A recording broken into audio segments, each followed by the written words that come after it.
Hiya, this is Bad Influence, and in this week's programme I'll be looking at some software that lets you perform amazing stunts and shoot your own action movie. And I'll be dancing with the Vivie, the latest in puppet technology. Our main review this week is Streets of Rage 2 on the Mega Drive. Sega's answer to Street Fighter 2.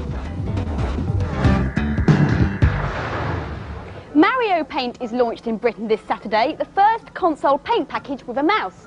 It runs on the SNES, costs about 60 quid and can do loads of different things. I'll show you. As well as doing all the usual things you'd expect, like different size brushes down here, you can even have the Mario characters. So I could choose the mushrooms and fill up this cat's tummy with mushrooms. As well as that, there's some really ingenious ways of clearing the screen. All of these are ways of clearing the screen, including this rocket, goodbye cat, and you can get that back again, and this one, which makes it all sort of fade away. As well as that, there are all sorts of animations you can do. I'm going to do a 9-frame animation. I've already started it, as you can see. And what I want to do is put a few more cats in, I think. So I find a little cat, and I'm going to put him in here at the top of the sky, falling down a little bit more, and then falling down at the bottom. Now, to get that to play, all I do is click on animation. I can change the speeds by clicking on the buttons at the top here. That's going very fast, and add music. I do think it's raining cats and dogs. Actually, I compose this music myself using this package. To show you that, click on the keyboards, and we should get to the music package. This is actually what the tune you just heard looks like as I wrote it down. But if I clear that, I can just show you all the things at the top here represent different noises. So you've got Mario and mushrooms, all these, some very silly noises as well. And you get a different pitch depending on where you put them in the save. So you can go all the way up the save and get really high notes, and you can also add other notes to harmonise them.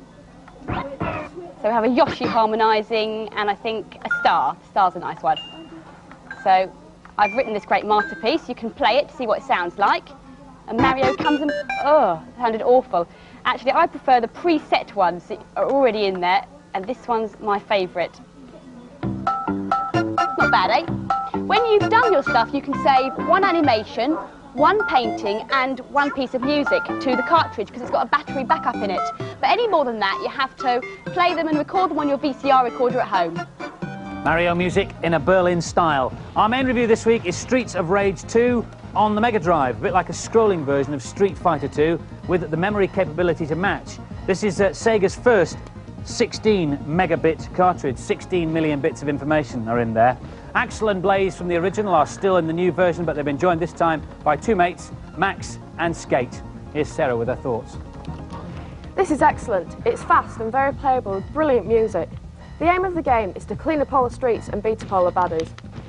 This is Blaze. She's got some pretty good manoeuvres. She's the best. Some of these manoeuvres, like the swing kick, are brilliant for people far away. That knee shot's my favourite. Oh, brilliant, they're all ganging up on me now. So the swing kick comes back into play. It's much faster than the original Streets of Rage.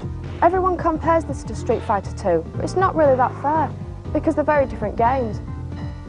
There's a head-to-head feature, which is excellent. You can pick any of the 4 characters, and you can even play a character against itself. Here, Max plays Max, dressed in different coloured clothes to avoid confusion. This is one of the best games I've ever played. I give it full marks. It's great fun. This is an excellent game, especially if you've got somebody else to play it with. The only thing that lets it down are the graphics, which just aren't detailed enough. The graphics are excellent, and all the characters move really well. I love this game. And so the final scores for Streets of Rage 2, the boys gave it 4 out of 5, and the girls thought it was even better. They gave it 5 out of 5. Pay attention, slimy furtlers. This is a very long and complicated cheat for Batman on the Lynx, so I'm going to have to do it very, very quickly. At the title screen, press up 8 times, down 12 times, left 15 times, right 19 times, and option 1 27 times. Then press A or B to start the game.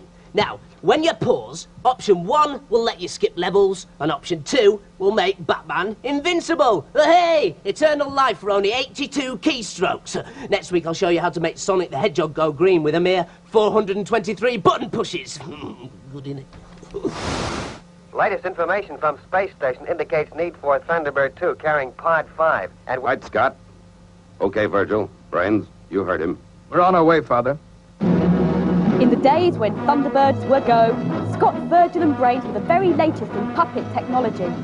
The characters' heads are larger than they should be because there's a clever mechanism inside which moves their lips in time to the words. Okay, Scott. Be careful. But as you can see, things have come a long way since then. This is the Vivie Elder, soon to be the all-singing, all-dancing, all-computerised star of a new movie called Zagusa.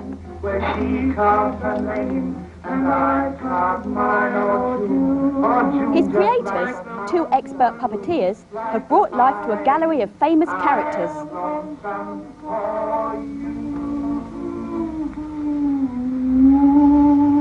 Mike Quinn on the computers, and in the Vivie, David Barclay. Oh, it's hot in there. I bet it is. Oh, excuse me, I'll just go and get changed. Okay, catch you later. Now, I take it that David isn't actually the computerised animatronic bit of it. No, indeed. He is just inside the suit, performing all the limbs and the actual head movements. But all the facial features are controlled by the Puppeteer Motion Memory computer system. And there are about a dozen movements in here altogether.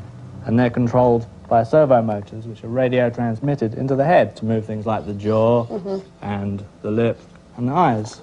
But how do you get the movements into the computer?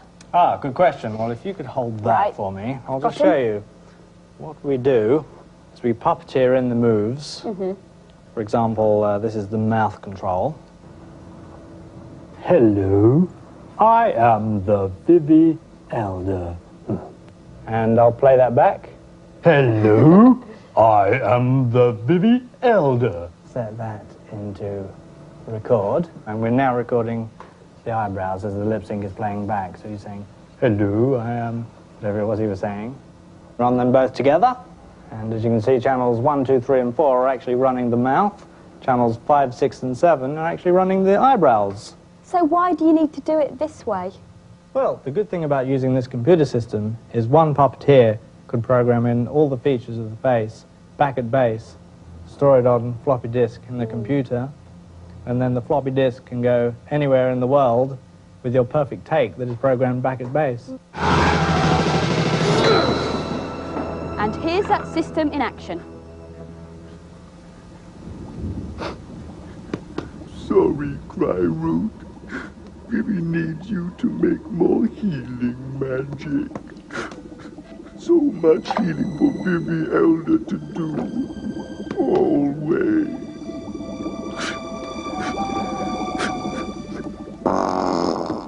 A few light years from Thunderbirds, really, isn't it? What do you think, Brains? Well done, fellas. Yippee! Thank you, Brains. You may have read in the papers recently about computer games and epilepsy and how one can cause the other, and the Sun even went so far as to print this pretty scary headline, Nintendo killed my son. Well, is it all true then, or a lot of media hype? Let's find out. This is Avril Stewart from the British Epilepsy Association. Welcome to Bad Influence. Hello. A better group of people to comment I cannot think of. But first, tell us, what is an epileptic fit? What happens? Well, the brain just stops doing what it normally does. It can be triggered, of course, by different things. It can be triggered by flashing lights, or it can be triggered by lack of food, hunger, boredom. But in this particular instance, it's triggered by the television screen flashing at a particular rate. It's got nothing to do with whether it's got a computer game on it or not? No, not at all. It's the flicker rate on this particular screen. Right. Can you catch it from a television screen? No, definitely not. You have to have already that inbuilt susceptibility. Your brain has to be able to be sensitive to this particular thing. So if you are, and you want to obviously limit the chances of having a seizure, what can you do? Well, you could use a small screen, as we're looking at the moment. You can make certain that you play the games in a brightly lit room. Don't play it too often or when you're tired. And if it's at all possible, use perhaps a small screen like this. That's an LCD screen?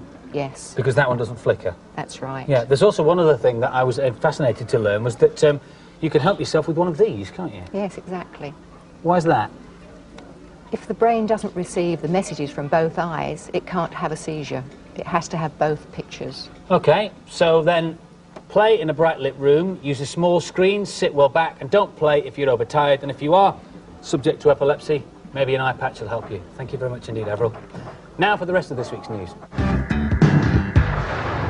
Tetris has a companion on the Game Boy now. It's called Wordtris. This time the falling blocks have letters on them, and you have to make up words. It's just as compelling as the original, and even more of a brain teaser. There's also a SNES version available in the US, but no plans to release either version over here yet. Wouldn't you like one machine that can play any game, whatever the format? Well, this is what it might look like. It's called the Games Master. Not a very memorable name, but if it ever did come about, it would cause a sensation. We're told that the first demo versions will be available early autumn, so watch this space. Yesterday, the new President of the United States, Mr. Bill Clinton, took office. God bless you, Mr. President, sir. And today, you can try your hand at his job with a new PC simulation, Shadow President. It's pretty powerful stuff. You play the most powerful politician on Earth. Your decisions will shape the future of millions. Only you can decide whether to start a war or feed the starving. I'll be with you in a tick, Furtlers. There's been a random spate of shed breaking, so I'm just rigging up my burglar alarm. It works like this. This piece of string runs across the ceiling, over and down this pulley, and holds up this dangly sausage. Now, when the unsuspecting burgly dude opens the door, the dangly sausage descends into his or her line of sight. Then, the burgly dude rushes forward, enticed by the sausage, then hey presto, stands on this electronic detection mat. Now this is wired up by laser, fibre optic, data stream, megabit to this device, which ascertains the height, weight, fingerprints and trouser size of the villain and sets off these alarms. It can't go wrong. I feel completely safe. Now, this is a cheat for Lolo 2 on the NES. Simply enter this code, VQTD, and you'll jump straight to the end of the game and a confrontation with Monster King of the Castle. Burgly dudes! Burgly dudes! Something heavy, something heavy. Right, burgly dudes! Bye! And now for some more games reviews. First, meets the fearless Max, a bold new hero on the Game Boy. He's a space child with a mission to boldly save the universe. Journey with him as he visits different planets to boldly rid them of their evil invaders. Hooray! Sorry. Here's Adam. I don't usually like this kind of platform game, but this one's not bad. It's got some great gameplay and some nice graphical touches. These enemies here can jump over bullets, so you've got to get the timing so that they land on top of them. The platform's too high to jump to, so you have to use the telescopic sucker pack to catch onto it. You go a bit further through the level, and there's a gap in the floor. Not if I was to fall through it, like that. A rocket pack starts up, allowing you 7 seconds of flight to get out. I'd probably buy this game. It's very well done, even if it is a little bit on the easy side. I like this, it's sweet. It's a nice little platform game with a good challenge. It's worth getting. I like the main character, and the gameplay is very good. There's some really nice ideas in this. And the scores for Max. The boys gave it an average score, 3 out of 5, but the girls liked it a bit more than that and gave it 4 out of 5. Next, it's Roadrunner's Death Valley Rally. Meet Me, a platform game in classic Warner Brothers cartoon style. Meet Me, here's Emma. I love the cartoony effects on this game, and it looks and sounds brilliant. To get up these hills, you can use one of your buttons and it makes you go faster, but you do waste a bit of your energy. You can collect little 500s which go around. They give you extra points. I'd definitely buy this. It's a lovely game to play and it's lovely to watch. There's some excellent graphic scenes in this game, and the ideas are good, but I wouldn't buy it as I got bored of it too quickly. I'm sorry, I just don't find this playable. It looks good, but it is a bit dull. And the scores for Roadrunner's Death Valley Rally, the boys gave it 3 out of 5, and the girls liked it a bit better. They gave it 4 out of 5. This is Stunt Island. It's a new flight sim from Disney, but with a difference. You can play it in 2 ways. You can either be a stunt pilot or a movie director. I'll be a director in a minute, but first, I am stunt pilot Cobra, off to see the stunt coordinator. Okay, Cobra. Congratulations, you made it to the show. Thank you, sir. Now I've got to choose from 32 different stunts. Now, don't fancy that one much, or that one. This is the one for me. This is a Barnstorm. Cakewalk. See you when you're done. I'll see you when you're done. Now, all I have to do is take a plane through a barn. Quiet on the set. Got 8 cameras shooting this, and if I manage to complete the stunt successfully, I'll show you how I can edit the film afterwards. Okay, here's the front of the barn. Dip the nose, down, up, through, and out the other side. Great plan, kid. Ah, you're welcome. No trouble at all, sir. Okay, so that's the stunt successfully performed. Oh. Now I can make my directorial debut. Here we go. Let's just take this in here. Replace the existing scene. Oh, yes, because the previous pilot was awful. On the left is a screen that will show you all the different shots that your 8 cameras had, and on the right is the screen where you record it while you're editing your film. Now, I haven't got the time to do that properly, but I'll just show you the 8 different shots that I had. That's the shot from me, the pilot.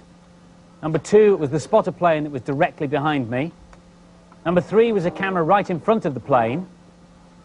Number 4 was a wide shot that was way out in the distance, and you can see the plane approaching the barn. There's a camera inside the barn waiting for the plane, and one outside as it comes out.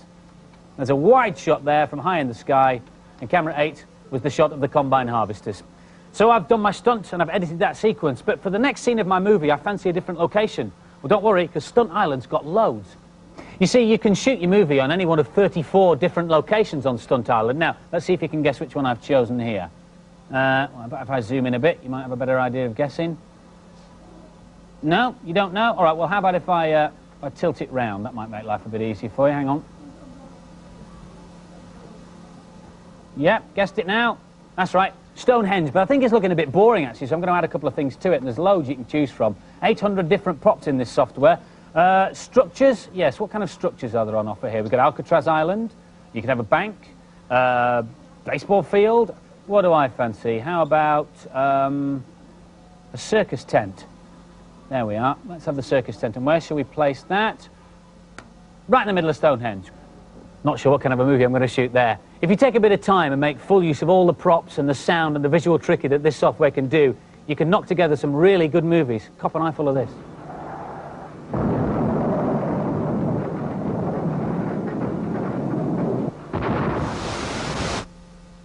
Remember, slimy furtlers, safety first. I might look stupid, but when you're a stunt techie, it pays to be prepared. Do not attempt this stunt at home. Here we go. Right. There. Right. This is a cheat for SimCity on the Amiga. If you want to get an extra $10,000 anywhere in the game, simply type in fund. Shift and fund. But be careful, because if you do it more than 5 times, you'll cause an earthquake. Look, 1, 2, 3, 4, 5. Oh dear. Oh dear.